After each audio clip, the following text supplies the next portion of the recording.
since ng probinsyano pa lang talaga, pag meron every Christmas or opportunity, kami nila dito sa simpleng pamamaraan ng magpapasalamat, sa pagtanaw, sa pagmamahal sa amin ng mga tao. Kaya ikakanta kami ng ganitong mga activities para makapagbigay ng kaligayahan, ng simpleng regalo para sa ating mga kabayan. Kaya ngayong break namin, wala kami trabaho at napaka-special na araw para kay Mami LT.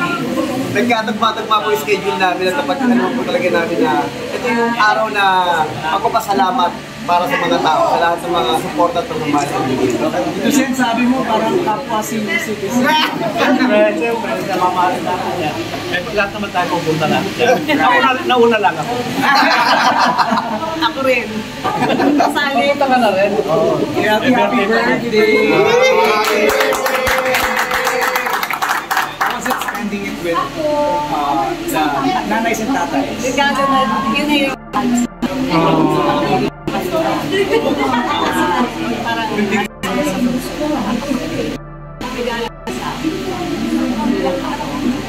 Dicks. So ano yung Christmas plans? Kasi kami parang mga hard worker eh. Talagang ang ano namin, kaya kami talaga trabaho. Pero syempre ngayon namin time para bumawi sa ating mga pamilya. Kahit na paano, makapagpasalamat sa mga tao. Kasi after this, punta naman kami sa mga bata. Saya naman sa kanila. Nakakita mo na mukha ng mga nanay at tatay na Iba, kasi ako lalo na laki ako sa loob. Iba yung nararamdaman ko. Parang happiness na kahit sa maikling ko paligaya lamang sila. Kaya napaka meaningful para sa sa lola mo. Ano yung nanilita ko with your lola before? Mula bata ako talagang siya na yung nag-guide sa akin. At kung ano man ako ngayon, siya yung backbone ko eh. Siya ang dahilan ng lahat ng ito. Kaya talagang yung pagpupursigi ko, yung kahit paano, patuloy na nangarap at sa simpleng mamamaraan na nakakatulong tayo sa ating mga katrabaho, sa ating staff. Ano yung gusto nyo sabihin na sobrang successful pa rin ng Batang Quiapo? Pagkatapos ng success ng probinsyano, iba pa rin yung isa. Alam niyo, sikreto Alice, yung pagsusuportahan at pagmamahalan ng lahat ng bumubuo, ng mga actors, creative.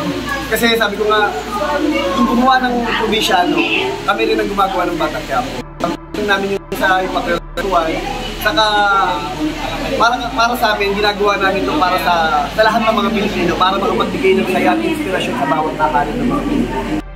Nakalabas ka pa ba nang hindi pinagkakaguluhan? Kasi kanina pa lang. Ano naman tanggapin yun sa buhay namin. Sabi namin, paglabas namin sa aming tahanan, kumbaga, bigyan na namin yung sarili namin sa mga tao, sa mga noon, ang kahanga sa amin.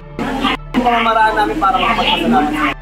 Ano pala action nyo na may bago kami love na po? Honestly, kung isa pa lang, pinilalo ko na lahat ng to. Sabi ko kasi, ang buhay ng magkwento ng bata ko ay ang kwento ng lahat ng mga Pilipino sa Pilipinas. Kumbaga, kami, like ako, yung story namin ni Balls, din sa mundo ni Primo, ni Tito Sen, kumbaga lahat ng generation, at pa dito mga lolo ko, kumbaga sinasalamin natin dito yung buhay ng bawat Pilipino sa ating bansa. So anong tawag sa inyo kung merong Katniel, Liz, Ken, JD? Anong tawag kayo? Primanda! Happy birthday! Ano yung reaction nyo na yun nga, nabuo ang love team ninyo?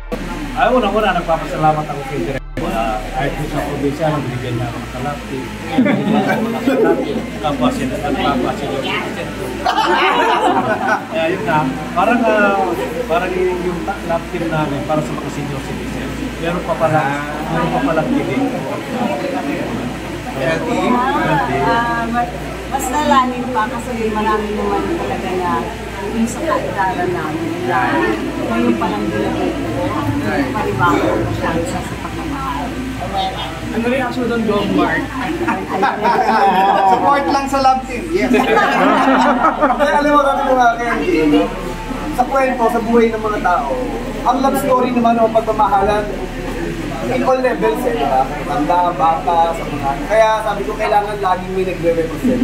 At sila yung nagre-represent sa kanilang nila. What's in store for 2024 sa Batang Quiapo? Oh, sorry.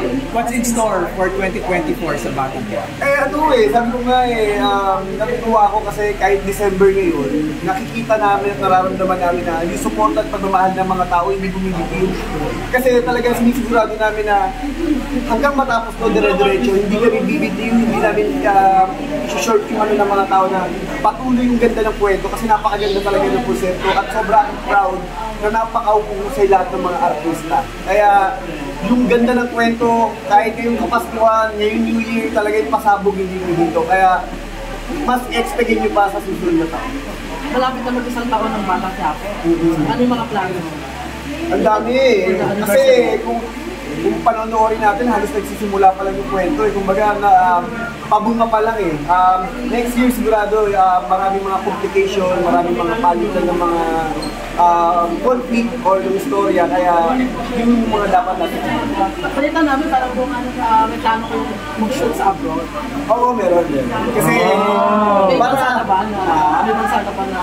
meron na kasi kaso lang mahirap pa sabihin dahil marami pang inaayos. Pero sabi ko nga eh, kagaya ng experience namin sa Polisiano, ikutin namin din ang buong Pilipinas at then explore din namin ang ibang bansa para mas mabigyan pa ng magandang kwento o magandang palabas ng mga Pilipino.